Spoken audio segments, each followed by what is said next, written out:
Well, good evening, everyone, and thank you so much for turning up on what's been a very warm day, and it's probably going to be a warm evening as well. As Elizabeth mentioned, it is quite dense and concentrated, but I hope that if you just sit back and listen, the notes will be given, the quotes will be given in the chat at the end, as Elizabeth mentioned. And so all you need to do really is to relax and to listen, but hopefully not to fall asleep, but we'll see how we go, how we get on. So I'm going to begin now with Sanskrit, the language of the gods. When first embarking on the study of the Theosophical teachings, some of us have questioned why so much reference is given to expressing many of the doctrines in the so-called dead language of Sanskrit, rather than just using the modern tongue, such as English. So the aim of this talk will be to shed light on why this is so. Indeed, many of you listening to this will be familiar already with the number of Sanskrit words which appear in Madame Blavatsky's writings, including, we could say, first and foremost, the secret doctrine. So I can think of no better way to begin this evening than by reciting these immortal words. Satyat, Nasti, Paro, Dharma. There is no religion higher than truth. Inscribed in the hearts of all true Theosophists, this motto was adopted in 1880 by Madame Blavatsky and Colonel Olcott for the Theosophical Society, from the family motto of the Maharaj of Benares at that time. Written in Sanskrit and in English, these immortal words stand at the threshold of Madame Blavatsky's epic work, The Secret Doctrine, opening the door to one of the finest expositions on esotericism made available to the Western mind. In English, Satyat means than truth, which in Sanskrit appears at the beginning of the motto. Nasti simply means not, and Paro means higher in English. We have the word paramount, meaning supreme. The Sanskrit root of dharma is tri, which means in English to hold or to support. It is defined as what is established or firm in English. Dharma has many meanings, but can translate as law or religious or moral duties. Hence, Satyat, Nasti, Paro, Dharma. There is no religion higher than truth. So why would Madame Blavatsky have chosen to quote these words in Sanskrit as well as in English? We know from her writings that she held Sanskrit in very high esteem, describing it in her collected writings as the divine language, and the Devanagari script, which forms the Sanskrit characters, as the speech of the gods. Hence, the inspiration received for the title of this evening's talk. In the introduction to the Secret Doctrine, HPB, as she is known, states that the main body of the doctrines given is found scattered through hundreds and thousands of Sanskrit manuscripts. That is to say that the main basis for the original teachings of Theosophy first appeared in manuscript form in this archaic and divine language. So then, what does the word Sanskrit mean? It is quite simply defined as perfected, but is also given the definition of adorned, cultivated, and purified. Words which all have, I think, a godly ring to them. This may then prompt you to wonder where the perfected, adorned, cultivated, and purified language originated. And we will now hear what Dr. Judith Tyberg had to say on the subject. Dr. Tyberg was Professor of Sanskrit and Eastern Religions at the Theosophical Society in San Diego, California, from 1937 to 1945.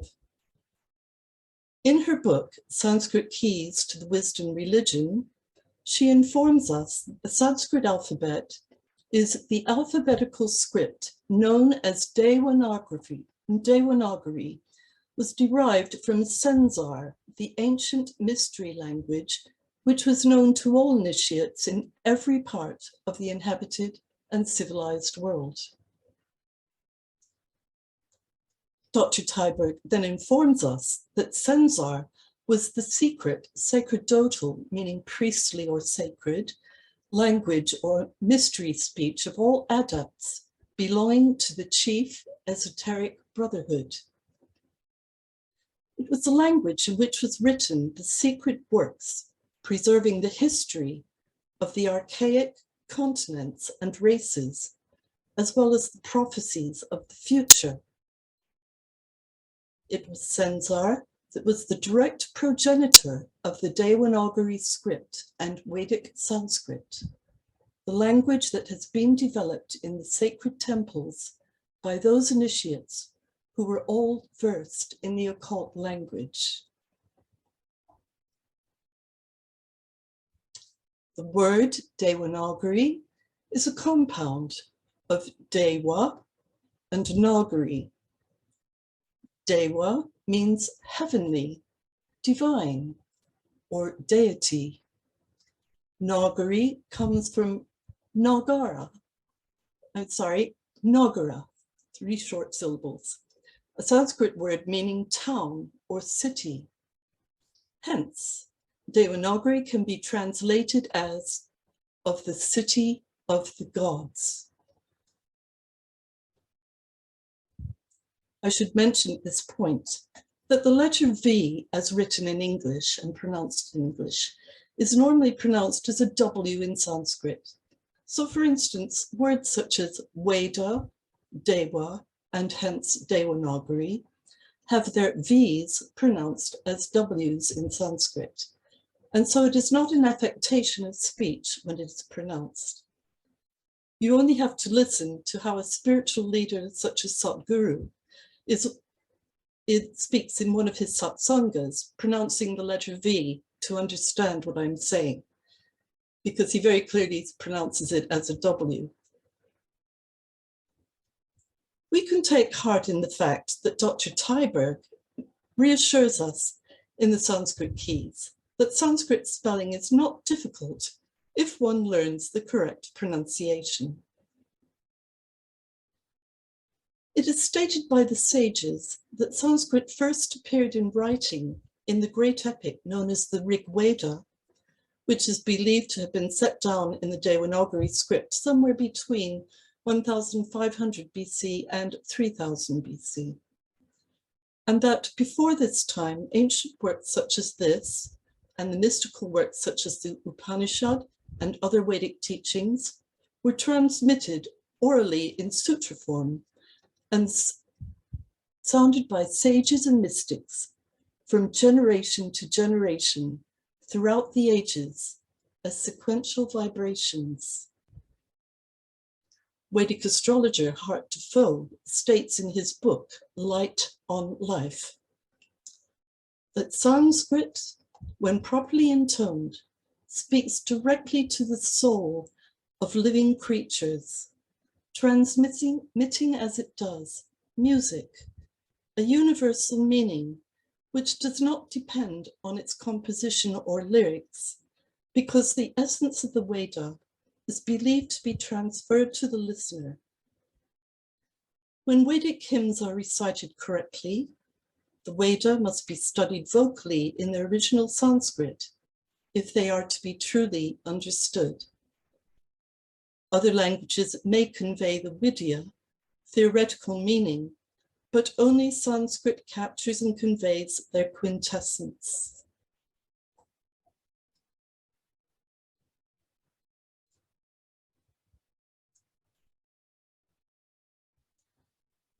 More on this later, but for now, let us hear some more statements from Madame Blavatsky and some of the other pioneers of our society on the subject of Sanskrit. Significantly, HBB, as she is known, states in Volume 1 of The Secret Doctrine that the attempt to render into European tongue the grand panorama of the ever periodically returning law is daring, for no human language save the Sanskrit, which is that of the gods, can do so with any degree of adequacy. HPB reflects in her collected writings that everyone sees, cannot fail to see and to know, that for a language so old and so perfect as the Sanskrit to have survived alone among all other languages, it must have had its cycles of perfection and its cycles of degeneration.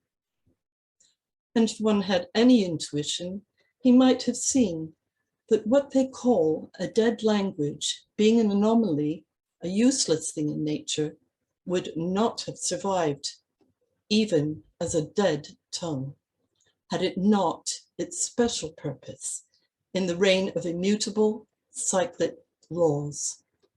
And that Sanskrit, which came to be nearly lost to the world, is now slowly spreading in Europe and will one day have the extension it had thousands of years ago. So HBB was writing this statement, I'm not sure what year it was, but it was certainly before the turn of the century. And it was written and in, was writing known to Panini in the collected writings. It is said that the reason that Sanskrit fell out of general use at one time is because the pundits were concerned that it would become a distorted language if the common people were allowed to use it, and it therefore became restricted to use only in isolated pockets, in sacred sanctuaries and temples, which is why it nearly died out. But it was, of course, preserved, thankfully.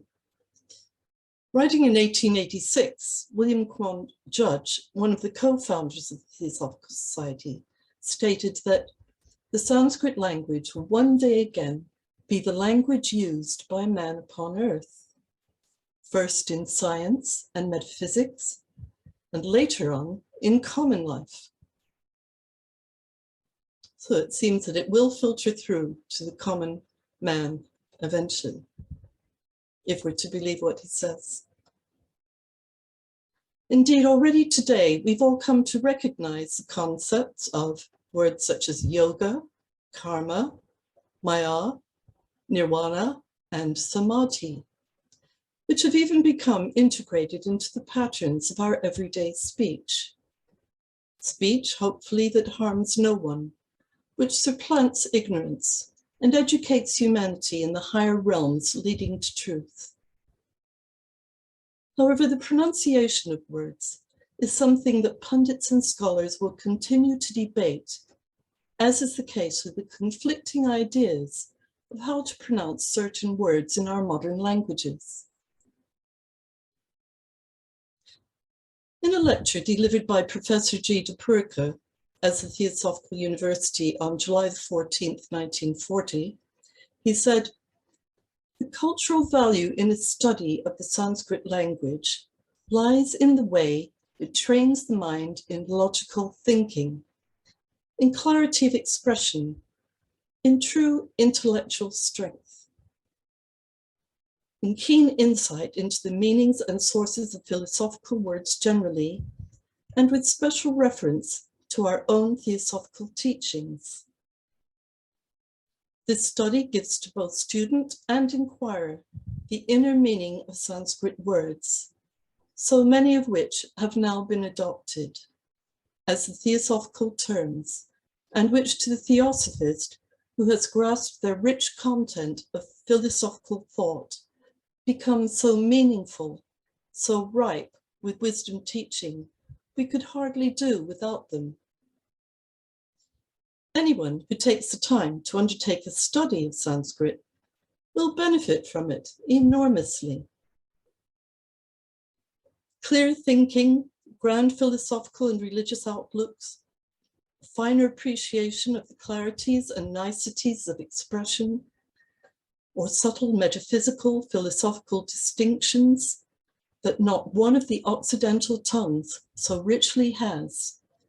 And then I've highlighted these words. These one will learn by continued study of the Sanskrit language.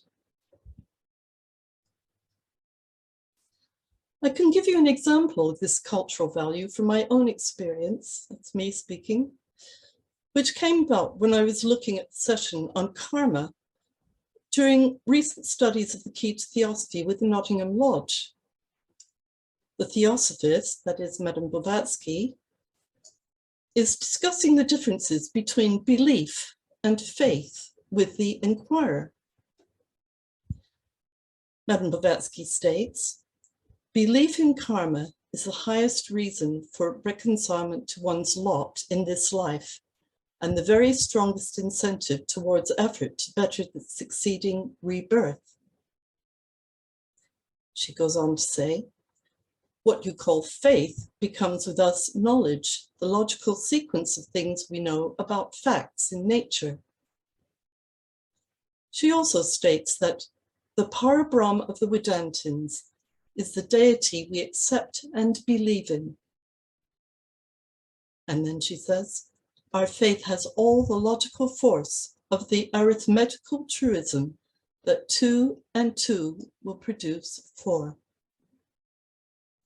Here, she is stating that our faith is based on that knowledge, which is tried and tested over again by the ancient seers and sages. Due to the fact that the meanings of faith and belief appear to have changed down through the ages, and which even now is a matter of constant debate, I wish to discover the origin in Sanskrit. So I looked them up in the online Sanskrit dictionary. This is something anyone can access. And to my surprise, I discovered that the meaning for both words, faith and belief, is Shraddha. So we could say the source and origin of words faith and belief, which have come to mean so many different things in our languages and indeed others. Actually, in Sanskrit, when you take it right back to its core basic meaning, is a word pronounced as Shraddha, spelled S-H-R-A-D-D-H-A, in the sort of phonetic spelling we use in English. Shraddha itself is derived from 2 Sanskrit roots, Shrat, meaning truth, and Da, meaning to direct one's mind toward. If you think of a little child when they're first beginning to speak, and they point something that they want, and they want their mothers to get it, they point at it, and they often go, da, da. And this is directing your mind towards, having very precise direction of attention. Therefore, Shraddha can be said to be any act that is performed by redirecting one's mind towards truth with all faith or belief in it. For instance, in the Bhagavad Gita, Shraddha implies confident faith, belief or trust that all one's duties will get accomplished simply by rendering devotional service to Lord Krishna, Bhakti. Bhakti is the word for devotion in Sanskrit. You can try this out for yourselves at any time, just by looking up a word in your own tongue, which may be especially meaningful to you, tracing it back beyond even Latin and Greek to its source in Sanskrit. You can then reflect on this, and it will open up a whole new world of meaning for you. And I can take that from experience. I can say that from experience. Take the word mother, for instance. In Old English, it is modor. In Latin, it is mater. In ancient Greek, it is, and I'm not sure the pronunciation here, but I think it's meter, but spelled M-E-T-E-R in phonetic English, which also, as it happens, means lady. And in Sanskrit, it is matra. We also have words in modern English which derive from it, such as matriarch, maternal, material, measure, and matter. They all have their source in the Sanskrit root, ma, meaning to make, to produce, to create. Take another word, Brahma, the creator God. This is made up of the root, pri, to grow or expand, and ma, to make or create. And we will come again to this word further on in the talk. So to move on, by page 18 in the Secret Doctrine, we've already been introduced to familiar Sanskrit terms, such as Buddha, meaning wisdom, and Vidya, meaning knowledge, which HPB emphasizes as she begins to describe the background to her magical synthesis. And if you ever wondered where the word Buddha comes from, HPB explains to us. In etymology, Adi and Adi Buddha, the one or the first and supreme wisdom, is a term used by Arya Sangha in his secret treatises, and now by all the mystic northern Buddhists. It is a Sanskrit term and an appellation given by the earliest Aryans to the unknown deity. The word Brahma not being found in the Veda and in the early works. It means the absolute wisdom, and Adi Buddha is translated by Fitzward Hall as the primal uncreate cause of all. Eons of untold duration must have elapsed before the epithet of Buddha was so humanized as to allow the term to be applied to mortals, and finally appropriated to one whose unparalleled virtues and knowledge caused him to receive the title of the Buddha of wisdom unmoved. Bodha means the innate possession of divine intellect or understanding. Buddha, the acquirement of it by personal efforts and merit. While buddhi is the facility of cognizing the channel through which the divine knowledge reaches the ego. It is the discernment of good and evil, divine conscience and spiritual soul, which is the vehicle of Atma. When buddhi absorbs our egoism and destroys it with all its vikaras, and I'm going to tell you what that word means. It simply means change or change of form or change of mind. So I'm sure we all recognize the vikaras as our constantly changing views and opinions and beliefs. I'll read that sentence again. When buddhi absorbs our egoism and destroys it with all its vikaras or changes, Avalokiteshvara, Lord who looks down with compassion, becomes manifested in us and to us, and nirvana or mukti is reached. Mukti being the same as nirvana, freedom from the trammels of maya or illusion. Bodhi is likewise the name of a particular state of trance condition called samadhi, during which the subject reaches the culmination of spiritual knowledge. And all of this is explained by the time we've only just begun the introduction to this epic volume. In Appendix 1 of the Esoteric Instructions, HBB was quoted as stating that in our highly civilized West, when modern languages have been formed and words coined in the wake of ideas and thoughts, the more the latter becomes materialized in the cold atmosphere of Western selfishness and the incessant chase after the goods of this world. She goes on to describe the increasing inability of the Western mind to grasp the deeper significance and meanings behind certain words, giving examples. And she starts with the example of magic, which she describes as being interpreted by the Western mind as little more than a synonym for jugglery. She then mentioned sorcery as an equivalent for crass ignorance, and occultism, the sorry relic of crack-brained medieval fire philosophers. She says that they have come to mean terms of contempt and used generally only in reference to the dross and residues of the Dark Ages and its preceding eons of paganism. HBB then continues, we have no terms in the English tongue to define and shade the difference between such abnormal powers, or the sciences that lead to the acquisition of them, with the nicety that is possible in the Eastern languages, preeminently the Sanskrit.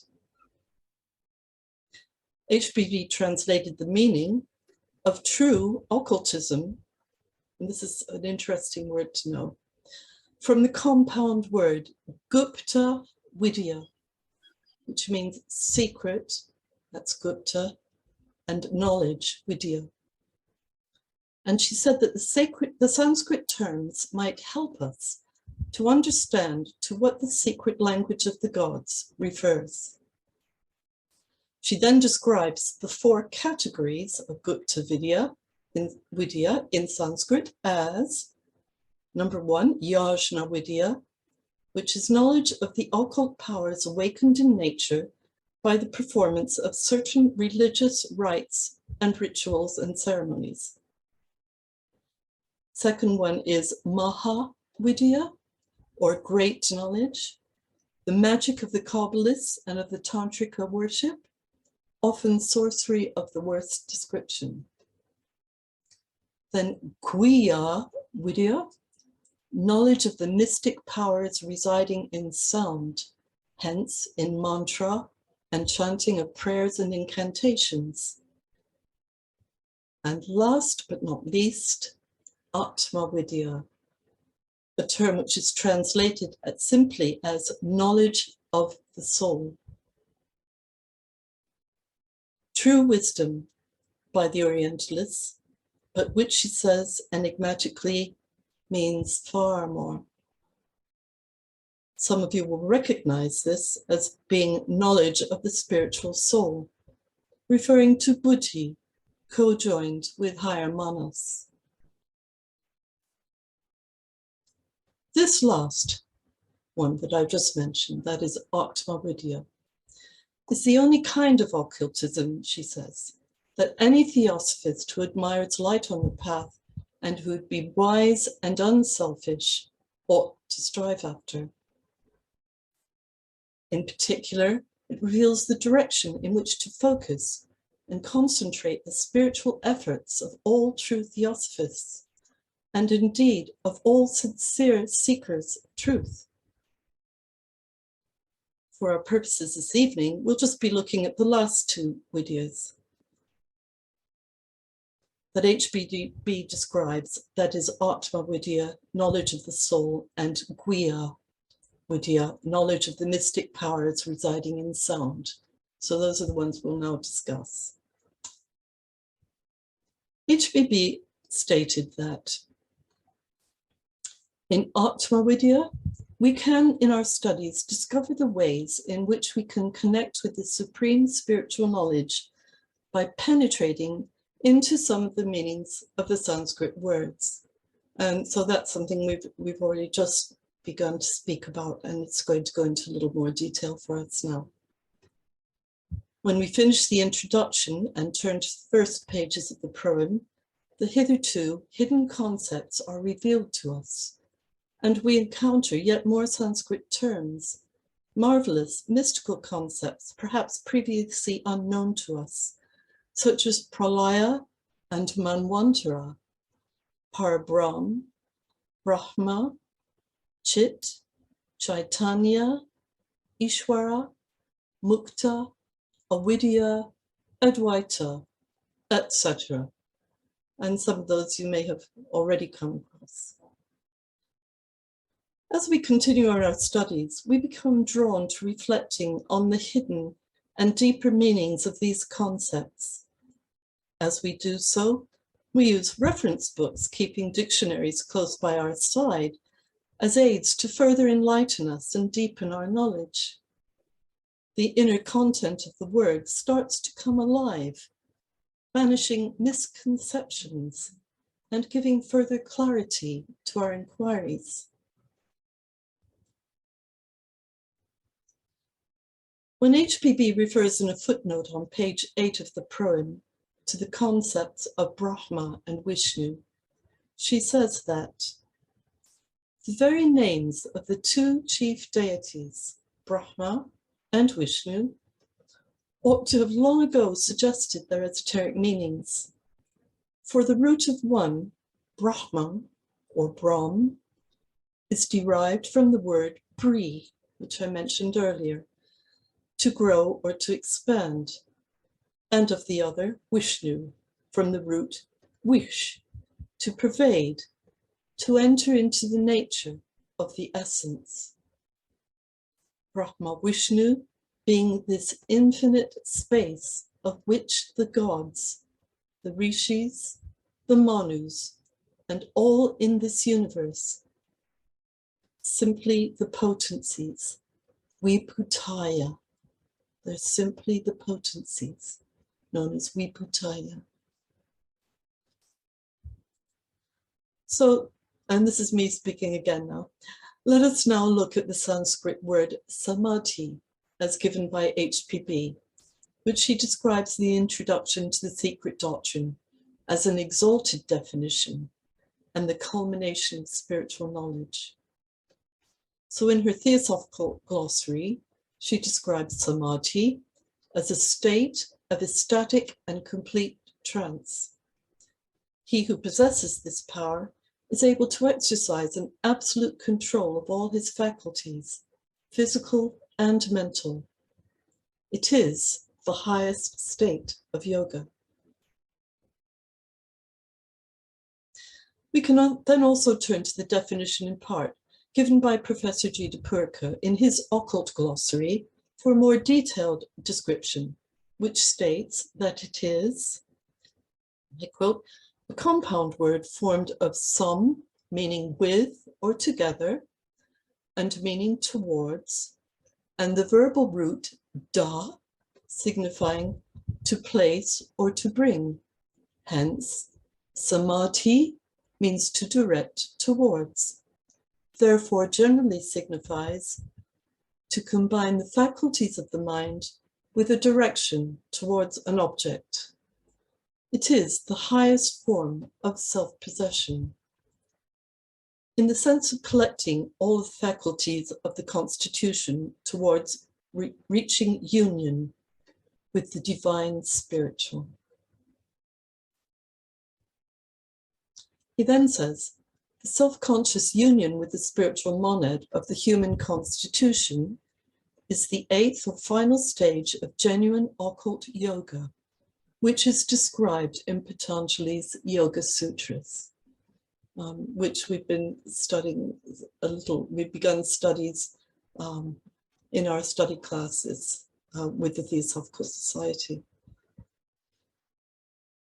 Lastly, the definition of samadhi given by Powys Holt in his Dictionary of Theosophical Terms records another description, being the state in which the ascetic loses the consciousness of every individuality, including his own.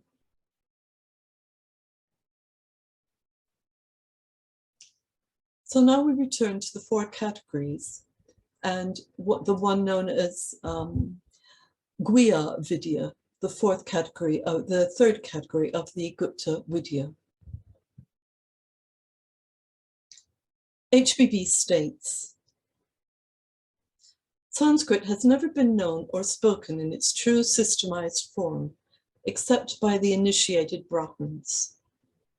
This form of Sanskrit was called, as well as by other names, Vak, that's spelled V-A-C-H, the mystery speech, signifying the pulsating or vibratory tones that lie latent in the syllables and words.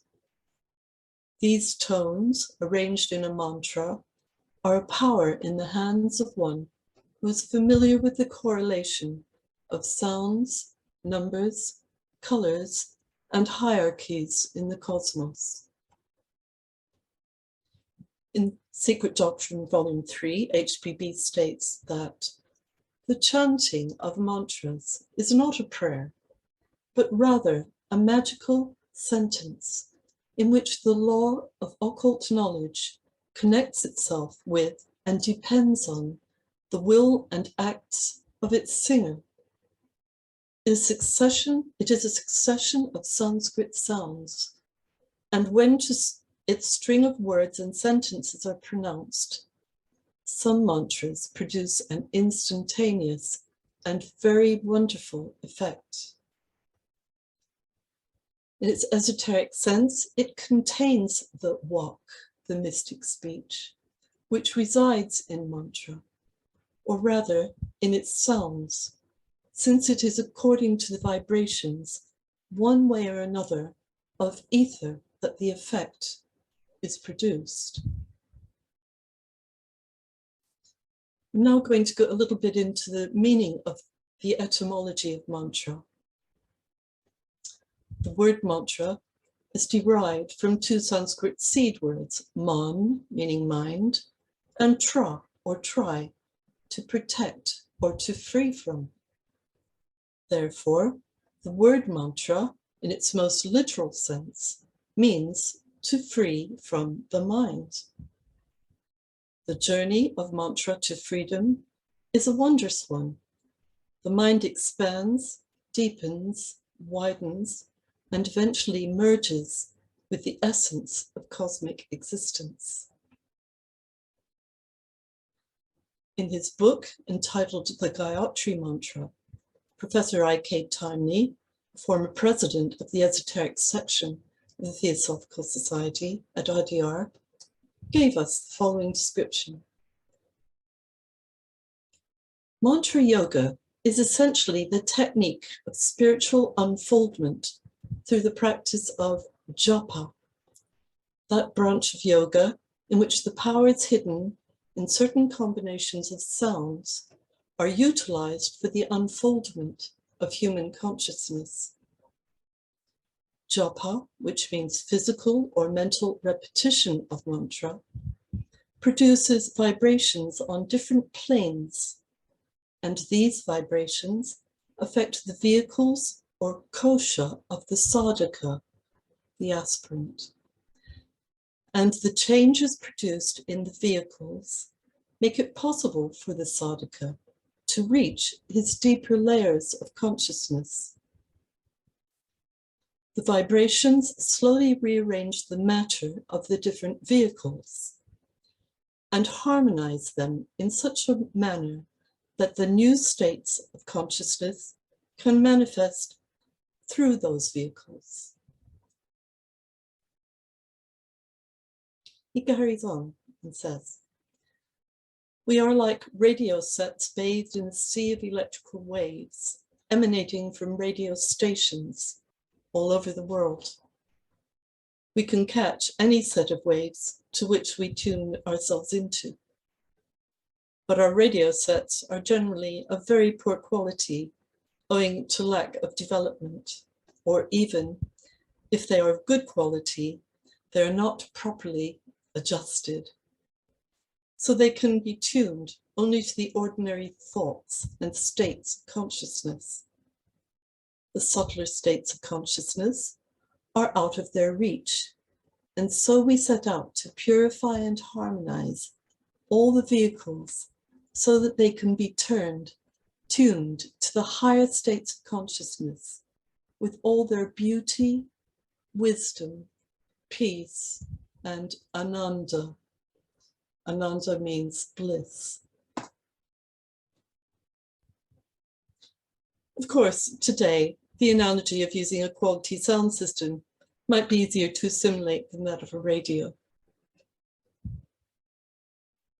Professor Timely, who was also professor of chemistry, then goes on to describe a mantra as being a particular combination of some letters of the Sanskrit alphabet arranged in a certain way to bring about a specific result. Each of these constituent letters represents a particular sound and possesses a certain power or potency, which is inherent in it in the same way as certain properties are inherent in every kind of chemical atom. These specific powers associated with the letters, or rather the sounds which they represent, are rooted in the highest planes of the solar system, and can therefore work on all the planes constituting the solar system. I'm now going to give you a quote which I found very helpful, but please forgive me, but I'm afraid I couldn't find a note of where it came from, but it was just such a good quote that I decided to give it to you anyway. Mantras can be spoken aloud, softly whispered, or said silently in the mind. Vaikari japa means reciting the mantra aloud as a way to practice the pronunciation, deep concentration, and connect with the vibration of the words. Upamsu japa is whispering or humming the mantra quietly as a way to cultivate peace and harmony. Manasika japa is internal chanting, or chanting within the mind only, and requires a great level of focus and attention. The ancient yogis tell us that silent chanting is 100,000 times more effective than chanting out loud.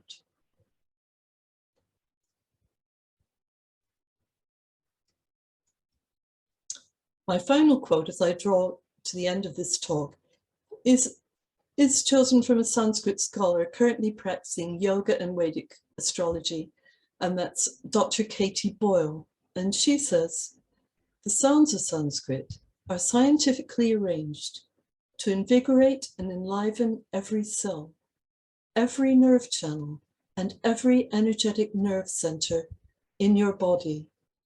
It is not a dead language. It is not a dead language. Well, good friends, you'll probably be relieved to hear now that I do not intend to give you a lesson on the Sanskrit alphabet and pronunciation this evening, since we've come to the end of the talk on Sanskrit, language of the gods. I hope that I will have enhanced your understanding of this truly mystical language, and if it should prompt any of you to take up the study of Sanskrit in the future, you'll be pleased to hear that there are now quite a few organizations and teachers of Sanskrit that can guide you, and many of them are online, or you can go online and find out where they are, and if they're close to you, you may decide to take it up. And that might be only if it's for basic knowledge of the alphabet and the pronunciation of the letters, which is all I've got, in fact, and I've found it extremely helpful in my studies of Theosophy and other religious texts. Those who may wish to pursue it further may go on to study its laws of grammar and learn to appreciate how the sutras in the Vedic scriptures are strung together. So by the time you can look up words in the Sanskrit dictionary or even on Wikipedia, you will be keeping company with the gods. And I'd like to just finish with a little prayer that I've said before, but this time I'm going to say it in Sanskrit and then I'll say it in English. So if you'd like to fall still and just join with me, I will sound it now. I will say it now. Asatoma Sadgamana Kamaya. Tamasoma Yotir Gamaya. Mrityur Amritangamaya. Lead me from untruth to truth. Lead me from darkness to light. Lead me from death to immortality.